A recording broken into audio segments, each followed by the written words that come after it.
Өзгені өзіңнен жоғары қою, ізгілер сипаты. Алхамдулиллахи роббил аламин, вассалату вассаламу ала сайидина Мухаммад, ва аля алихи, ва сахбихи аджмаин, амма бa'д.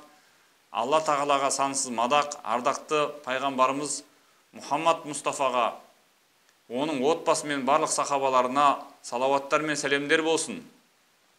Ассаламу алейкум ва рахматуллахи. Қадірменді жамағат, құрметті бауырлар, баршаңызға күндердің төресі қасиетті жұма күн мұбарак болсын. Асыл дініміз ислам мұсылмандарды тек өзін ғана емес, өзгелердің де хал жағдайын ойлап, уайымдап қарасуды, өзгені өзінен де жоғары қоюды, қажеттігін үйретеді. Ардақты пайғамбарымыздың саллаллаху алейхи вассалам өнегелі тәлімін көрген сахабалары бір-біріне бауырмал, жанашыр, әрқайсысы өзінің жеке басының қажеттілігінен өзгенің қажеттілігін жоғары қоя білген. Алла тағала қасиетті Құранның Қашыр сүресінің 9-шы аятында Меккеден көшіп келген мұхажирлерге жәрдемдескен мәдиналық ансарлар туралы, сондай-ақ өздеріңде таршылық бола тұра, олардың өздеріңнен артық көреді, әлде біреу сараңдықтан сақтанса, міне солар құтылушылар деп айтқан екен Құранда. Айша анамыз, Алла оны разылығына алсын, Алла елшісі оған Алланың салауаты мен сәлем болсын, дүниеде өмірінің соңына дейін 3 күн қатарынан тойып тамақ жеген емес. Қаласа тойып жейтін мүмкіндіктері бар еді, бірақ өзгелердің қажеттілігін өзінен артық қоя білген. Халқымызда өзін ғана ойлаған жамандықтың белгісі, өзгені де ойлаған адамдықтың белгісі дейді. Атадан жақсы ұл туса, елінің қамын жейді, атадан жаман ұл туса, елінің малын жейді дейді.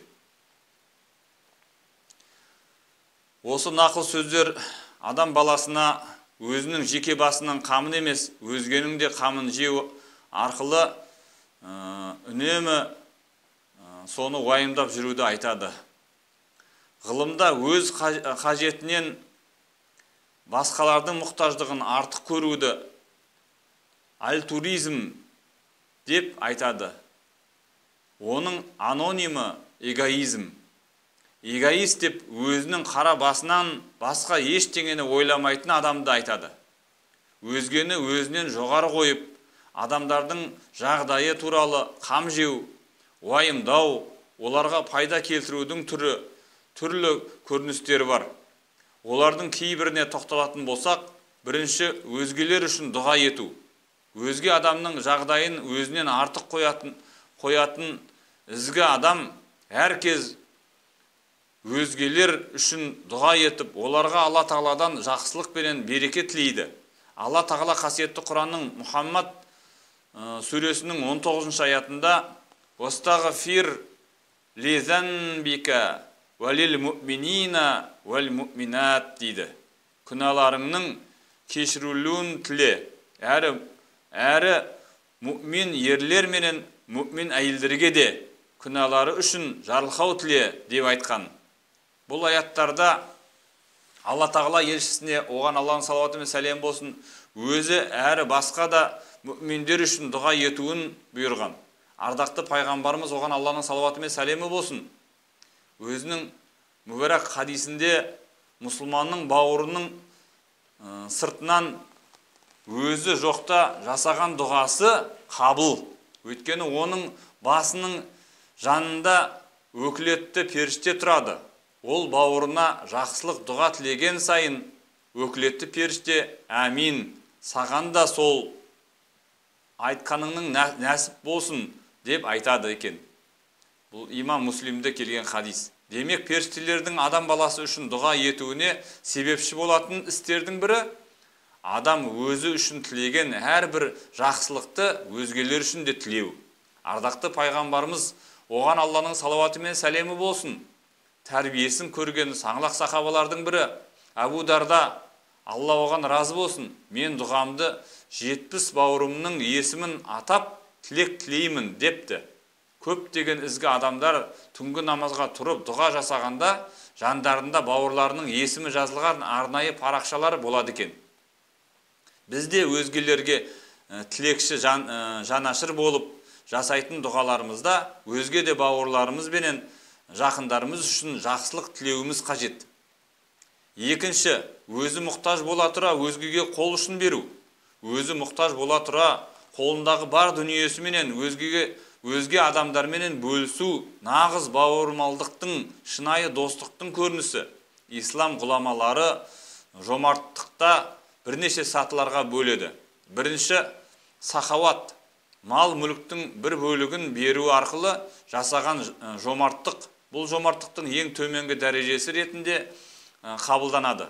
Екінші, жуд, дүние мүлкінің көбісін беріп, азын өзіне алып қалу арқылы жасаған жомарттық. Хазіреті Абу Бәкірдің, Алланың оған разы болсын, ислам жорығында жасаған жомарттығы осыған жатқызылады. Үшінші, исар, өзіне қажет бола тұра өзгелер үшін беру арқылы жасаған жомарттық. Бұл өзгелерге өмір сыйлағанмен бірдей. Бұған мысал ретінде алтын ғасырдағы мәдиналық мұсылмандардың ансар меккелік мұхажирлерді қалаларына шақырып, барлық мүлкін теңдей бөліп бергендігін келтіруге болады.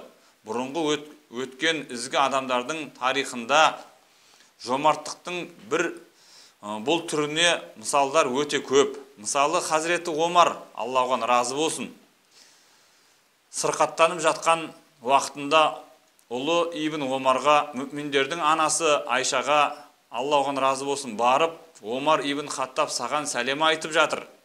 Ол екі досының, яғни ардақты пайғамбарымызбенен, оған Алланың салауаты мен сәлем болсын, Абу Бәкірдің қасына жерленуге сенен рұқсат сұрап жатыр деп айтты, дейді. Бұны естігенде Айша анамыз, негізінде ол жерді мен өзім үшін сақтаған едім. Бірақ өзімнен гөрі Омардың қалауын артық көремін деп өзі үшін дайындап отырған ардақты пайғамбарымыз бенен оған Алланың салауаты мен сәлемі болсын, өзінің әкесі Абу Бәкірдің, Алла оған разы болсын, жанындағы бос жерге Хазіреті Омардың жерленуіне рұқсат берген.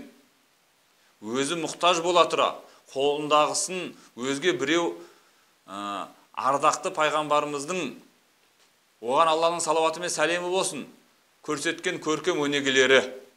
Сәхіл ибн Саад былай дейді: күндердің бір күнінде бір әйел Алла елшісіне, оған Алланың салауаты мен сәлемі болсын, мынаны сіз кисін деп өз қолымен тоқыдым деп қолындағы тоқыған шапанын тарту етеді.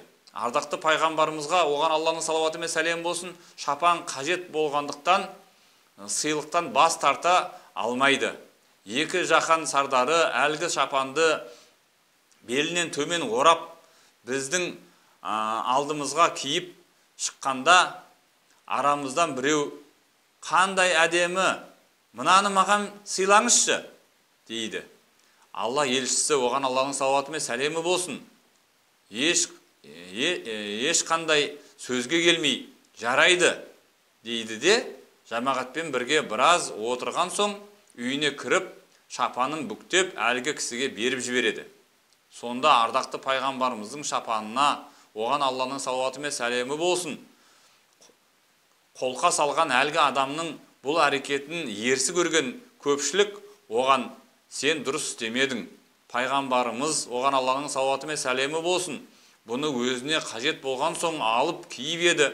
Ал сен оның сұрағанға жоқ демейтінін біле тұра сұрадың деп наразы болады. Сонда ол: Алланың атымен ант етейін, мен оны кию үшін емес, өзіме кебін болсын деп сұрадым деп жауап берді.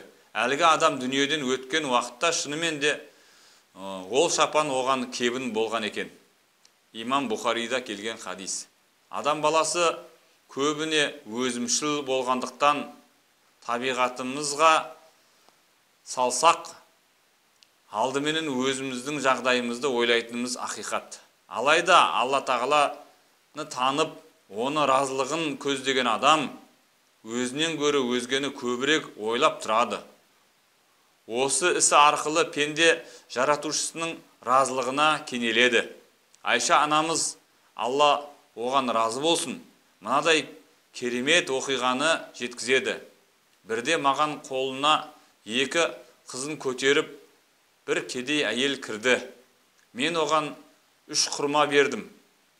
Ал ол болса құрманы 2-ін бір-бірден 2 қызына берді де, 3-ші құрманы өзі жемекші болып аузына апара бергенде, қыздарының қарны аш болғандықтан берген құрманы әп-сәтте жеп қойды да, қайтадан анасына телміріп, оның қолдарындағы құрманы сұрады. Анасы өзінің қарны ашып тұрса да, балаларының бұл қылығына мейірленіп, жегелі тұрған құрмасын ортасынан бөліп, 2 қызына бөліп береді. Мен бұл оқиғаға таң қалып, бір жағынан жүрегім ауырып болған жайды Алла елшісіне саллаллаху алейхи вассалам айтқанымда, ол расында бұл үшін Алла оған жәннатты міндет етті, немесе оны тозақтың отынан босатты деп айтқан екен. Имам Муслимда келген хадис. Қисса: бір күні Аллах елшісі, оған Алланың салауаты мен сәлемі болсын, бір адам келіп: "Уа Алланың елшісі, менің жағдайым өте мүшкіл, қарным аш, жоқтықтан әбден азып тоздым, маған жәрдем етіңізші" деп өтініш айтады. Ардақты пайғамбарымыз, оған Алланың салауаты мен сәлемі болсын, бір сахабасын өз үйіне жіберіп, тамақ алып келуін сұратады. Алайда Алла елшісінің, оған Алланың салауаты мен сәлемі болсын, дәл сол күні кезде үйінде тіске басар ештеме жоқ боп шығады. Сонда ардақты пайғамбарымыз, оған Алланың салауаты мен сәлемі болсын, сахабаларына: "Алла елшісінің қонағын кім қабылдайды?" деп сұрайды. Бір ансарлық сахаба: "Уа Алланың елшісі, мен қабылдаймын" дейді. Әлгі сахаба пайғамбарымыздың қонағын күтетініне қатты қуанып, оны жетектеп үйіне алып келеді. Бірақ үйіне келсе, балаларына деген азғантай тамақтан өзге ас жоқ екен. Сонда жұбайы екеуі ақылдасып, әйелі балаларын алдандырып, ұйықтатып, ал өзі байқамай шамын жарығын өшіріп алғандай болып, май шамды өшіріп тастайды. Қараңғыда үйлеріндегі азғантай тамақты қонағына салып беріп, өздері бос ыдысты ұстап, тамақ жеп отырғандай болады. Қонақ та олар тамақ жеп отырған екен деп, ешқандай іркілместен өзіне ұсынған тамақты жеп алады.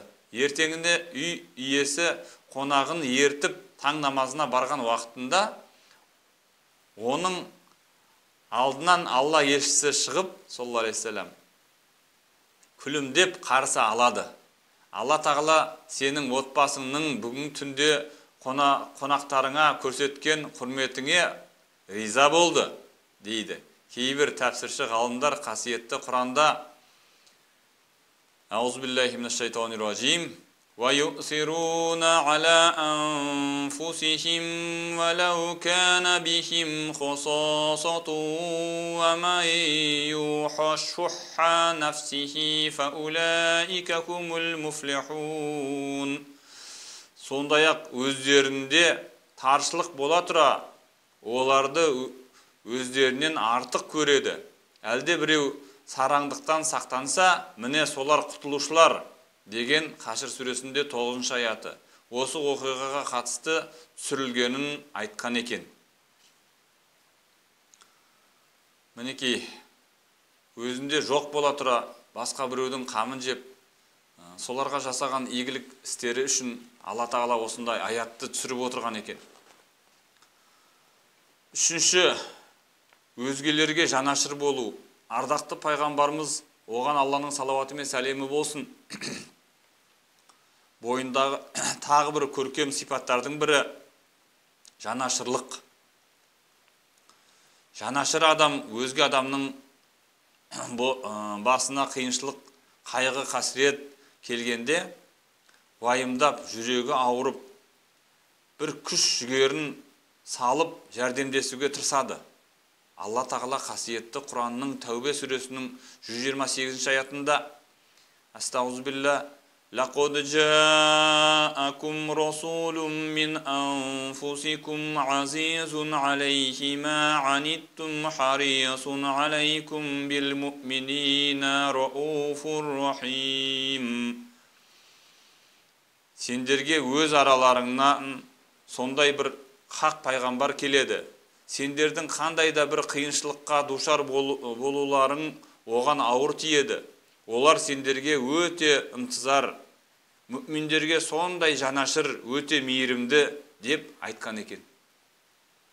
Алла елшісін, оған Алланың салауаты мен сәлем болсын, үлгі еткен әр мұсылман өзін ойлағандай, өзге де мұсылмандарды ойлап, бауырмал, жанашыр болуы қажет. Ардақты пайғамбарымыз, оған Алланың салауаты мен сәлемі болсын. Ла ю'мину ахадукум хатта юхибба ли ахихи ма юхибба ли нафсихи дейді.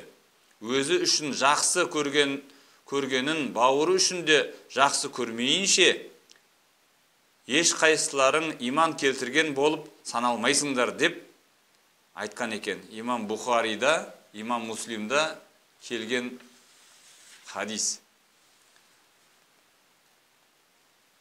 Осы мейірімділіктерді Алла Тағала біздің жүрегімізден шығармай, әрқашанда мейірімді болып, бір-бірлерімізге жәрдемдесіп, көмектесіп, бір-біріміздің қамымызды жеп жүруімізге Алла Тағала нәсіп етсін. Қадірменді жамағат, Алла Тағала осы жұма күнгі басып келген қадамдарыңызды Алла Тағала сауаптан жазсын. Тағы да бір хадисінде пайғамбарымыз айтады: бір адамға жасаған тамақ екі адамға жетеді. Екі адамға жасаған тамақ төрт адамға жетеді.